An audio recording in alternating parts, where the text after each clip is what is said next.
किसी भी चीज की कामयाबी पे दो चीजें डिपेंड करती है, लेकिन सबसे पहले आपका वक्त है। हम वक्त देना चाहिए हमें।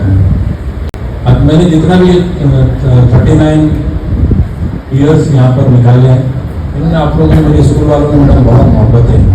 मैं यहाँ से चला भी गया था, लेकिन मेरी ट्रांसफर हो गई, लेकिन लोग जो है इनके दिलों से मुझे निकाल नहीं पाए। सभी स्कूल वालों ने इतनी इज्जत दी है मुझे कि शायद ही कोई स्कूल ऐसा बचा हो कि जिसके स्टेज की जिन्नत मैं नहीं बनाऊं। हर प्रोग्राम में, हर स्कूल के प्रोग्राम में अलहमदा, वो मुंडा स्टेशन से लेकर खिड़कानी तक की जितनी स्कूल है, शायद ही कोई स्कूल ऐसी बची हो। हर कोई ने इज्जत दी अलहमदा, सब जाने।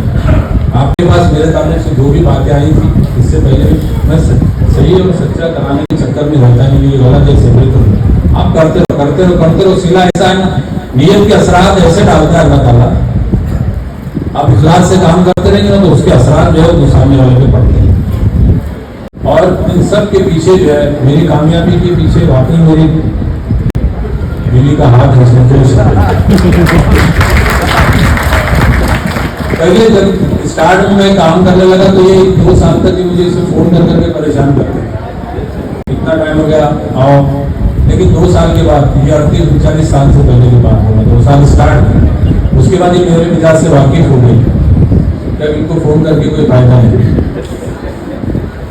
और फिर उनको पता है कि उन्होंने अपना वक्त इसी के लिए निकाल के रखा है। मुझे घर के वालों के लिए जो वक्त देना था मैं देता था, लेकिन असल मेरी रूह की ग़िज़ा जो थी वो यही थी।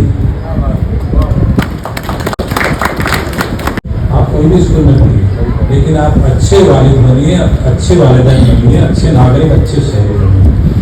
बस मैं इतना कह के इंशाल्लाह मैं आपके साथ हमेशा रहूँगा जब तक